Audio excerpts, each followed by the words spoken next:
à tous, bienvenue dans cette séance de français de CM2. Si tu es en CM1 ou en 6e, tu peux rester, hein. C'est tout à fait intéressant pour toi aussi, ça te permettra de réviser ou de voir de nouvelles choses. Si tu es en CM2, eh bien là, c'est parfait. Tu prends tes affaires, tu prends de quoi écrire, tu as l'habitude maintenant. Et puis, je t'emmène pour une séance de grammaire. Une séance de grammaire sur l'inversion du sujet. Allez, c'est parti. Alors, tu le sais, hein, nous travaillons toujours à partir d'un texte, hein, grâce auquel on va pouvoir faire un certain nombre de remarques, d'observations, pour essayer de mieux comprendre comment la langue fonctionne. Ce texte, peut-être l'as-tu entendu hier, lorsque nous l'avons travaillé en vocabulaire. C'est un extrait de Cheval de guerre de Michael Morpurgo, un livre magnifique sur l'amitié entre un garçon et puis Albert, hein, et puis un cheval. Ça se passe en 1914, donc tu peux aussi tout à fait le lire pour pouvoir faire des liens avec ton programme d'histoire. Il est vraiment passionnant et tu as aussi un film qui a été tiré de Spielberg, qui a été tiré de ce livre. Vraiment, je t'invite à le lire ou à le regarder. Je suis sûre que ça va te plaire. Alors là, on ne parle pas cinéma ni lecture. En revanche, je vais te lire ce texte pour que nous puissions ensuite réfléchir sur la manière dont fonctionnent les phrases et les mots. C'est parti. Albert était à peu près aussi grand que moi. Il parlait si doucement en s'approchant que je fus immédiatement rassurée et passablement intriguée. Je restai donc à l'endroit où j'étais, contre le mur. « On va bien s'entendre, toi et moi, fit-il gentiment. Je t'appellerai Joey, simplement parce que ça rime avec Zoé. Et puis peut-être aussi... Oui, peut-être aussi parce que ça te va bien. Je reviendrai demain matin. Et ne t'en fais pas, c'est moi qui m'occuperai de toi. Je te le promets. Fais de beaux rêves, Joey. »« Il ne faut jamais parler aux chevaux, Albert, » lui dit sa mère du dehors. « Ils ne vous comprennent jamais. Ce sont des animaux stupides. Entêtés et stupides, à ce que dit ton père. Et les chevaux, il les connaît depuis qu'il est né. Hein. »« C'est seulement qu'il ne les comprend pas, » répondit Albert.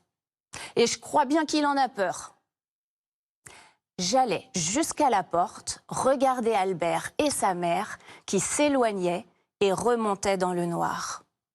Alors, je sus que j'avais trouvé un ami pour la vie et qu'il y avait entre nous un lien instinctif, immédiat, de confiance et d'affection. À côté de moi, la vieille Zoé se pencha par sa porte pour essayer de me toucher. Mais nos nez n'arrivèrent pas tout à fait à se rejoindre. Alors, voilà ce texte. Un texte, hein, on avait vu hier, pas simple du tout à comprendre, malgré finalement la relative facilité du vocabulaire. C'est simple pour le comprendre, les mots. En revanche, lorsqu'on essaye de voir qui dit quoi, eh bien on se rend compte qu'il faut sacrément s'accrocher parce qu'il y a tout un jeu de pronoms, hein, tu l'as vu. Nous avons une partie dialogue, une partie récit. Récit qui est fait par le narrateur à la première personne. Hein. Le narrateur raconte l'histoire en disant « je », c'est un personnage de l'histoire. Et ce narrateur, eh bien, nous avions vu hier qu'il s'agissait d'un cheval. Hein. C'est le fameux Joey. Et nous assistons à leur première rencontre, la rencontre entre Albert, le fils du propriétaire, et puis ce cheval. Et une grande amitié va naître entre eux, qui va se poursuivre après, tout au long de la guerre. Mais je ne veux pas t'en dire plus, parce que lis le livre, tu verras, tu ne seras pas déçu. Alors, nous passons maintenant à notre étude vraiment plus approfondie de certaines phrases que nous allons observer pour mieux comprendre un certain nombre de choses. Regarde, je t'invite avec moi à chercher le sujet des verbes soulignés. Alors, j'ai pris des phrases, hein, justement, de notre texte, et puis nous allons réfléchir à propos de ces phrases. Regarde, on va bien s'entendre, toi et moi, fit-il gentiment. Alors, quel est le sujet de fit ici? Il y a plusieurs verbes, mais là, nous, on s'intéresse à fit, le verbe faire au passé simple. Quel est son sujet? Regarde, fit-il gentiment? Qui est-ce qui fait? Eh bien oui, tu as raison, le sujet ici, c'est le pronom il. D'accord? Alors, la suite. Autre phrase que j'ai prise du texte. Il ne faut jamais parler aux chevaux, Albert, lui dit sa mère. Tu te souviens dans le texte que j'ai lu? Alors, ici, le verbe dire, dit. Quel est son sujet? Allez, je suis sûre que tu l'as trouvé. Qui est-ce qui dit? Eh bien oui, tu as raison, c'est sa mère. Tout à fait. Une troisième phrase. C'est seulement qu'il ne les comprend pas, répondit Albert. Même question. Quel est le sujet de répondit? Qui est-ce qui répondit? Eh oui, là encore, c'est bien Albert. Alors, qu'est-ce qu'on peut observer? Regarde bien. On a souligné ici les verbes et les sujets. Regarde un peu. À chaque fois, il s'agit des propos. On est dans un dialogue ici. Les propos prononcés par le personnage, les paroles prononcées, et puis un verbe de parole et le sujet. Tu as vu comment ils sont? Le sujet suit le verbe. Dans l'ordre habituel, souviens-toi, on a tendance à dire une phrase. En général, c'est constitué d'un sujet, un verbe, un complément. C'est l'ordre auquel on est habitué. Eh bien là, tu vois, le sujet suit le verbe. Il est derrière le verbe dans les dialogues avec les verbes de parole. C'est clair ça? Tu as vu? Alors, dans les dialogues, le verbe de parole est suivi du sujet. On dit que le sujet est inversé. Il n'est pas en première position. Alors, ça c'est une chose. On continue à observer à partir des phrases de notre texte. Regarde, pourquoi parles-tu aux chevaux? Demanda la mère d'Albert à son fils. Alors, même question, quel est le sujet de parle? Eh oui, tu as tout à fait raison, regarde. Ici, le sujet de parle, c'est bien le pronom tu. Quel est le sujet de demanda dans cette phrase? Qui est-ce qui demande? Eh oui, tu as tout à fait raison, c'est la mère d'Albert. D'accord? On continue? Allez. Comprend-il les chevaux ou en a-t-il peur? Questionna Albert à propos de son père. Alors, sujet de comprend. Comprend-il les chevaux? Qui est-ce qui comprend? Ici, c'est à nouveau le pronom il. D'accord? Ou en a-t-il peur? En a-t-il peur? Qui est-ce qui a peur? Là encore, pronom il. Tout à fait. Et puis, quel est le sujet de questionna? Regarde bien. Qui est-ce qui questionne à propos de son père? Eh bien oui, c'est Albert. Donc, ici aussi, on observe une inversion du sujet. Allez, une troisième phrase, histoire de vraiment s'assurer que c'est bien comme ça que ça se passe. Combien d'animaux possède-t-il dans sa ferme? Quel est le sujet de possède? Et oui, il s'agit ici du pronom il. Alors, allez, on regarde un peu ces phrases. Qu'est-ce qu'elles ont de particulier? Qu'est-ce qu'elles ont en commun? Là, tu vois, tu repères ici, demanda la mère d'Albert, questionna Albert. On est encore, comme tout à l'heure, avec des verbes de parole dans un dialogue, avec les propos des personnages qui sont rapportés. Mais, donc ça ne nous étonne plus. On sait qu'après les verbes de parole, on a une inversion du sujet. En revanche, qu'est-ce qu'il y a de commun entre ça, et puis cette phrase-là? Regarde bien. Eh oui, tu as repéré l'indice, Il est là, l'indice. Ce sont 3 phrases interrogatives. Des phrases qui posent des questions. Tu vois? Eh bien, regarde, dans les phrases interrogatives, là aussi, on observe une inversion du sujet. Regarde, le verbe est suivi du sujet. La plupart du temps, le verbe suit le sujet. Là, le sujet passe derrière. Dans les phrases interrogatives, on a une inversion du sujet. Alors, je dis on a une inversion du sujet, pas toujours. Parfois, et notamment à l'oral, on ne fait pas cette inversion. Mais quand tu lis à l'écrit, tu vas pouvoir l'observer. Tu l'as étudié d'ailleurs, je crois, si tu as suivi les séances la semaine dernière avec Cécile, quand vous avez travaillé la phrase interrogative, tu as pu voir qu'il y avait plusieurs façons de fabriquer des phrases interrogatives, dont l'une, justement, consiste à inverser le sujet dans l'ordre de la phrase. Est-ce que c'est clair? Ça va? Donc on a vu, avec les verbes de parole, dans un dialogue, on inverse le sujet. Dans les phrases interrogatives, parfois, on inverse le sujet. Regarde bien. Alors là, on prend la loupe et on regarde au niveau des verbes. Qu'est-ce que tu vois en commun là dans « parles-tu » et « comprend-il » Qu'est-ce que tu observes? Et oui, on est dans, évidemment, et là j'ai pris une petite portion des phrases interrogatives de tout à l'heure, mais regarde, il y a un point commun à chaque fois. Ici, tu et il sont des pronoms personnels. Et regarde bien ici, entre le pronom et le verbe, qu'est-ce qu'on a rajouté? On a rajouté un trait d'union. Donc quand le sujet est un pronom personnel, dans le cadre de cette inversion sujet-verbe, il ne faut pas oublier de rajouter le trait d'union. Attention, regarde.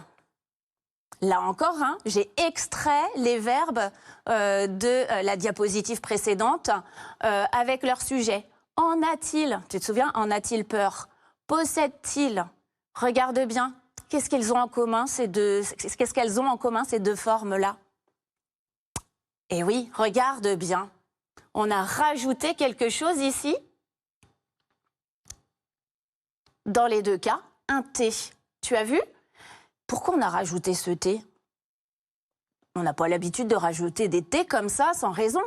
Eh bien, regarde, c'est parce que le verbe se termine par une voyelle et le pronom qui suit, regarde, lui aussi, commence par une voyelle.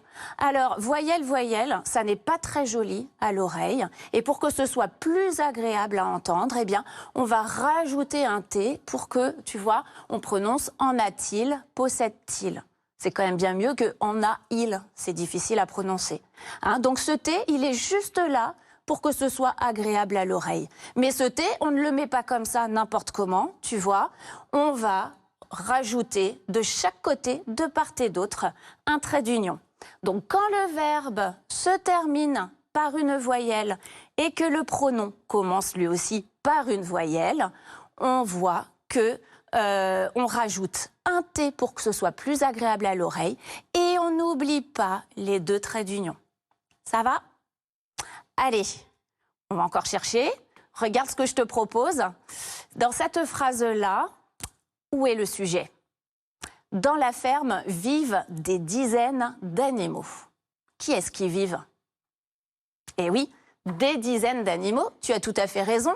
Donc ici, le sujet, c'est bien, là encore, une situation d'inversion du sujet par rapport au verbe.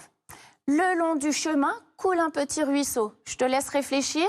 Je vais même rajouter une troisième phrase. Regarde. Joey a beaucoup d'affection pour Albert. Aussi attend-il sa visite avec impatience. Et puis une dernière. Soudain surgit la mère d'Albert. Allez, je te laisse chercher, je te laisse une petite minute. À toi de retrouver tous les sujets.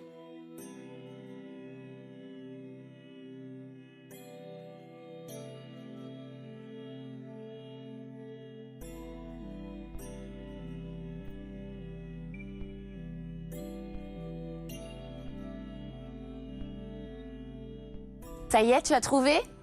Alors, dans la première phrase, on avait dit qui est-ce qui vivent? Eh bien, ce sont des dizaines d'animaux. Le sujet se trouve ici. Le long du chemin coule un petit ruisseau. Qui est-ce qui coule? Eh bien, c'est un petit ruisseau. Plutôt que qui est-ce qui coule, c'est plutôt qu'est-ce qui coule, là, que j'aurais dû poser comme question. Troisième phrase, Joey a beaucoup d'affection pour Albert. Aussi, attend-il sa visite avec impatience? Qui est-ce qui attend? Ici, c'est bien le pronom il. Et puis, dans soudain surgit la mère d'Albert. Qui est-ce qui surgit? C'est la mère d'Albert. Très bien, hein, tu avais trouvé. Donc, là encore, nous sommes face à une situation où le sujet se trouve derrière le verbe. Hein, le sujet est inversé. Mais pourquoi? Ici, pas de phrase interrogative.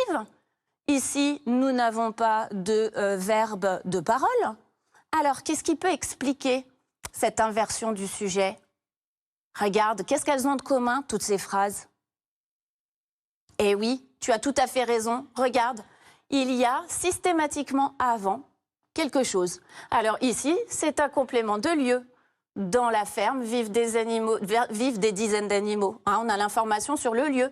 Ici, le long du chemin, même chose, un complément circonstanciel de lieu. Et puis regarde ici, aussi attend-il sa visite? Aussi, il s'agit d'un adverbe. De même qu'ici, soudain surgit la mère d'Albert. À chaque fois, on a soit un complément, soit un adverbe, et le fait, comme ça, d'inverser l'ordre des mots, de mettre d'abord le complément de lieu ou bien l'adverbe, nous permet justement de bien marquer l'importance de ces informations-là. Mais dans ce cas-là, on va réaliser l'inversion. Hein. On mettra le verbe en deuxième position, et puis enfin, le sujet. D'accord? Donc, lorsque la phrase commence par un complément circonstanciel ou par certains adverbes, le sujet est inversé. Donc, en résumé, qu'est-ce qu'on a vu?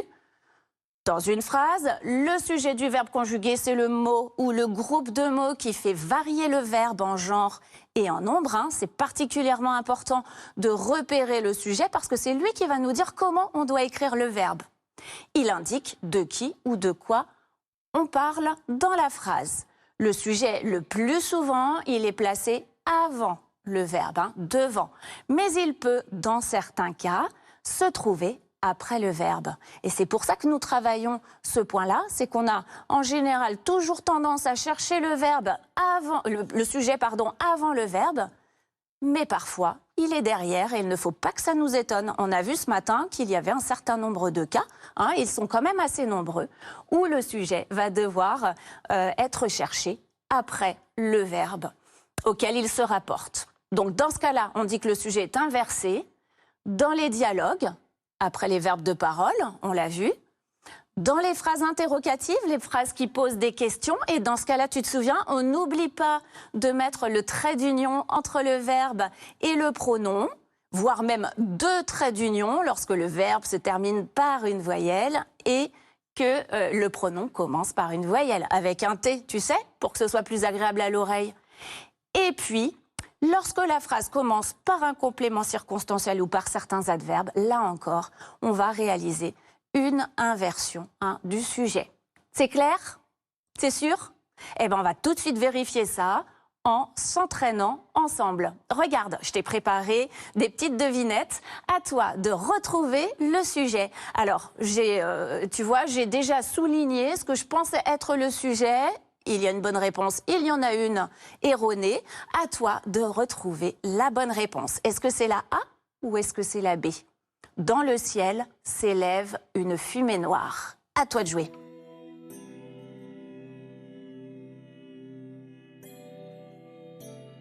Alors, tu as trouvé? Le verbe ici, c'est s'élève. Qu'est-ce qui s'élève? Eh bien, tu as raison, c'est une fumée noire. Ça ne peut pas être dans le ciel. Dans le ciel est une information, un complément de lieu, circonstanciel de lieu. Ici, le sujet, c'est bien une fumée noire. C'était réponse B. Allez, on s'entraîne encore. Au fond du parc se dresse une statue. Quel est le sujet dans cette phrase? Est-ce que c'est une statue ou est-ce que c'est au fond du parc? Eh oui, je suis sûre que tu as trouvé là. Qu'est-ce qui se dresse? Eh bien, c'est la statue. Donc, il s'agissait de la réponse A. Alors, dans ce champ, cultive-t-on des betteraves? Quel est le sujet dans cette phrase? Est-ce que c'est dans ce champ? Est-ce que c'est on? Ou est-ce que c'est des betteraves? À toi de jouer.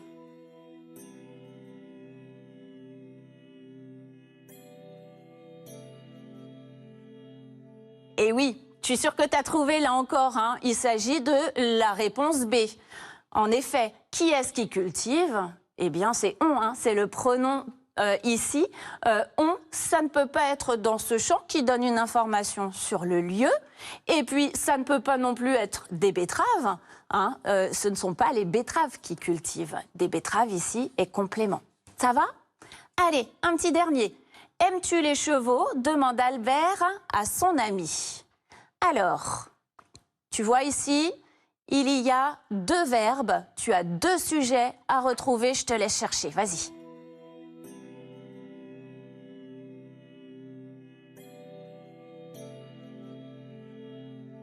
Ça y est, tu as trouvé, tu as la réponse? Alors, A, B ou C? Eh oui, c'est la réponse C ici. Regarde. Aimes-tu les chevaux? Demande Albert à son ami. Quels sont les verbes? Aime et demande. Qui est-ce qui aime? Hein, dans la question qui est posée, aimes-tu? C'est bien ici le pronom personnel tu. Et qui est-ce qui demande? Eh bien, c'est Albert. D'accord? Ça ne pouvait pas être la réponse A. Regarde, là, on n'a pas souligné les sujets, mais on a souligné les verbes. Donc, ça n'est pas ça. Ça n'est pas non plus les chevaux ni à son ami, puisque ces mots qui sont soulignés viennent compléter, hein, bien sûr, le verbe, mais justement, ce sont des compléments du verbe, ce ne sont pas les sujets de l'action. Ça va? Alors, maintenant, je te propose une situation d'écriture où justement, ça va être à toi de mettre en application toutes ces règles dans le cadre de cet exercice. Regarde, je vais te demander de réécrire ces phrases en inversant le sujet. Les chevaux se désaltèrent ici, se désaltèrent, hein, c'est boire. Les grandes vacances débuteront dans 2 mois. Un arbre pousse dans la cour de l'école. Je te propose de voir ensemble la première phrase. Regarde. Les chevaux se désaltèrent ici. Si je veux pouvoir faire l'inversion du sujet, je vais placer le complément circonstanciel, ici en tête de phrase. Je laisse le verbe en 2e position et puis j'ai enfin le sujet. Tu te souviens?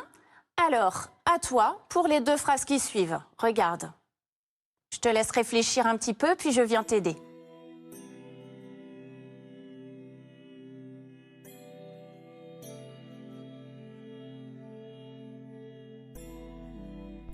Alors, qu'est-ce que tu penses de cette 2e phrase? Les grandes vacances débuteront dans 2 mois. Si je veux vraiment insister sur cette information dans 2 mois, je vais la mettre en tête de phrase. Je vais commencer par l'information ici, hein, le complément de temps, dans 2 mois. Et puis ensuite, je placerai mon verbe, débuteront, et enfin le sujet, les grandes vacances. Dans 2 mois, débuteront les grandes vacances. D'accord? Dernière phrase, un arbre pousse dans la cour de l'école. Dans la cour de l'école vient donner des informations sur le lieu, hein, c'est un complément circonstanciel de lieu. Si je veux insister vraiment sur cette information, bien je vais la mettre en tête de phrase et dans ce cas-là, je laisse le verbe en 2e position et j'inverse le sujet. Hein. Je mettrai le sujet en 3e position. Dans la cour de l'école pousse un arbre. Donc tu vois, hein, cette façon de s'exprimer ici, ou d'écrire, permet de vraiment mettre l'accent sur cette information de lieu, de temps, et puis c'est aussi plus élégant. Hein, donc tu la retrouves assez souvent à l'écrit. Alors maintenant, je te propose de faire à la fois un travail sur les verbes, bien sûr, mais en même temps une révision d'un temps que tu as travaillé il y a plusieurs semaines avec Alexandra, il me semble. Il s'agit de l'imparfait. Donc regarde, j'ai mis un certain nombre de phrases, je t'ai donné le verbe à l'infinitif. À toi de retrouver la bonne écriture du verbe en faisant les accords avec le sujet. Tu es prêt? C'est parti.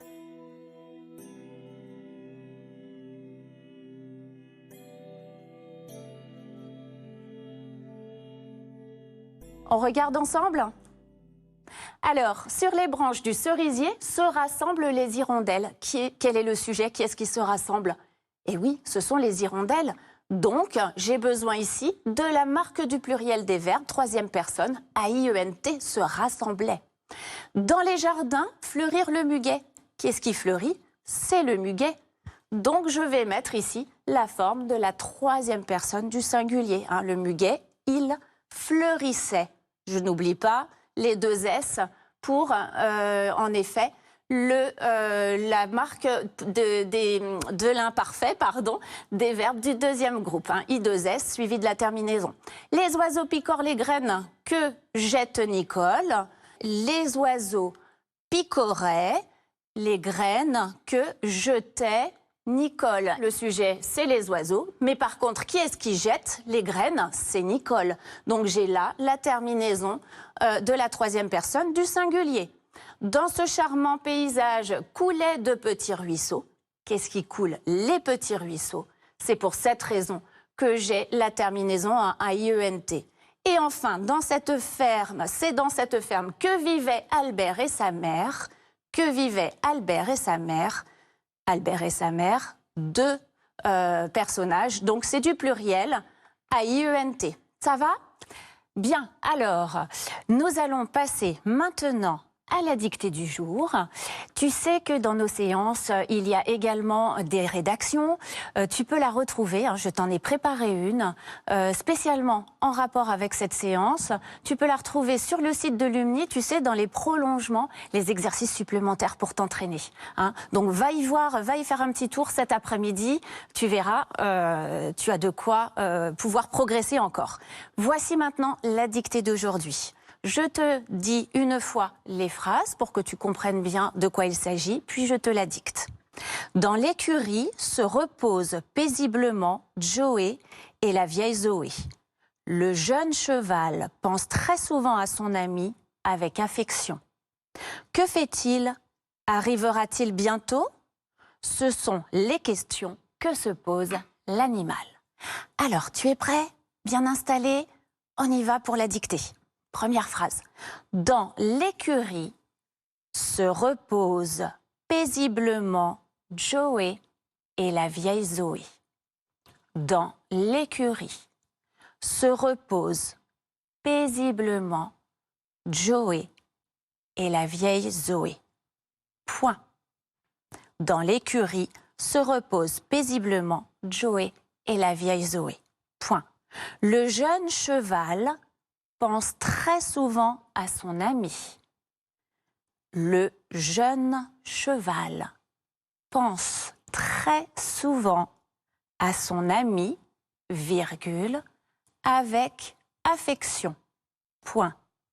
Le jeune cheval pense très souvent à son ami, virgule, avec affection. Point. Allez, dernière phrase. Que fait-il? Que fait-il? Il y a encore quelques phrases derrière. Arrivera-t-il bientôt?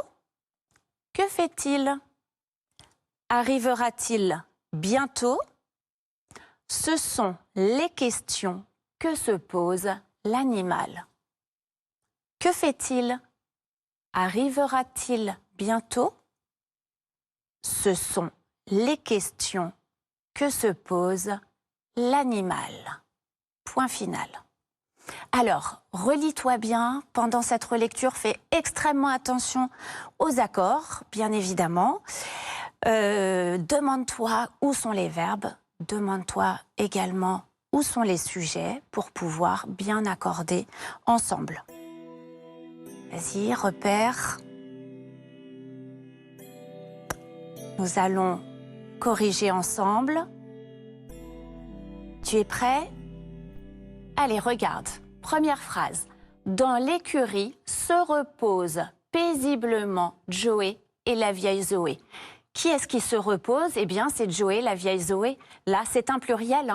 Donc, tu as besoin de la marque de la troisième personne du pluriel. Tu vois, c'est pour ça qu'ici, tu as ENT. Le jeune cheval pense très souvent à son ami avec affection. Je te laisse regarder par rapport à ce que tu as noté. Tu vois, ici, hein, pense, qui est-ce qui pense? C'est le jeune cheval, donc on peut le remplacer par il, pronom il. Je mets donc le E de la troisième personne du singulier. Enfin, je n'oublie pas les deux F à affection. Que fait-il? C'est une question, souviens-toi, on met bien le trait d'union. Arrivera-t-il? Tu te souviens du T que l'on place ici pour que ce soit plus agréable à l'oreille? Et puis, les deux traits d'union. Ce sont les questions que se pose l'animal. Attention, le sujet de se pose, c'est bien l'animal, d'où la marque ici du singulier, hein, le E de la troisième personne du singulier. Ça va? Eh bien, écoute, je te félicite, tu as vraiment bien travaillé aujourd'hui. Je te souhaite une excellente journée et puis je me réjouis de te retrouver très prochainement sur une autre séance de français. À bientôt, au revoir.